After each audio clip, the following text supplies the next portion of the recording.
पहली फिल्म आई थी, उसका नाम था राजा हरिश्चंद्र। राजा हरिश्चंद्र 1913 में आती है, 1913 में आती है और पहली मूक फिल्म थी, भारतीय पहली मूक फिल्म वो होती है, इसमें ध्वनि नहीं थी, इसमें ध्वनि नहीं थी, केवल दृश्य थे, केवल दृश्य थे, मूक फिल्म थी, आवाज की व्यवस्था नहीं थी, आवाज नहीं थी, मूक फिल्म थी, भारत की पहली मूक फिल्म। लेकिन पहली बोलती फिल्म आती है 1931 में, आलम आरा। मैं सब दोनों की बातें करूंगा अभी। पहली बोलती फिल्म आती है आलम आरा। सोचिए, राजा हरिश्चंद्र जो था वो सत्यवादी था, वो झूठ नहीं बोलता था, बोलता नहीं था, चुप रहता था, बोलता नहीं था, झूठ चुप रहता था, मूक फिल्म थी ये।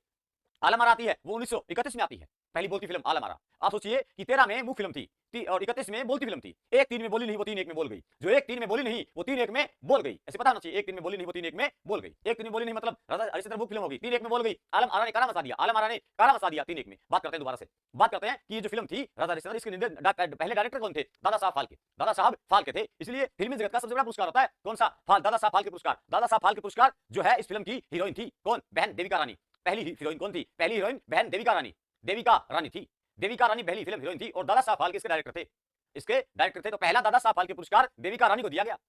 दादा साहब फाल्के पुरस्कार, दादा साहब फाल्के पुरस्कार देविका रानी को दिया गया। अब सोचिए, दादा साहब फाल्के पुरस्कार देविका रानी को दिया गया। पहली बार दे दिया, दादा साहब दे दिया, देविका रानी को दे दिया।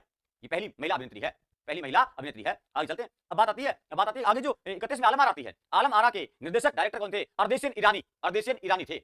आलम आरा के डायरेक्टर थे अर्देशियन ईरानी। ए आलम ए आरा ए अर्देशियन ए अर्देशियन ए आलम ए आरा।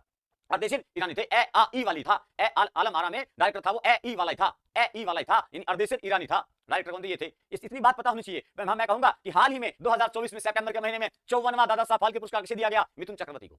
54वां चक्रवर्ती को दे दिया गया। 54वां चक्रवर्ती को दे दिया गया। पता हो जाना चाहिए, जीके में जीके की बात है, जोड़ के बता दी मैंने, क्योंकि यहाँ फिल्म की बात हो रही है, इसलिए फिल्म की बात हो रही है। भारत जो है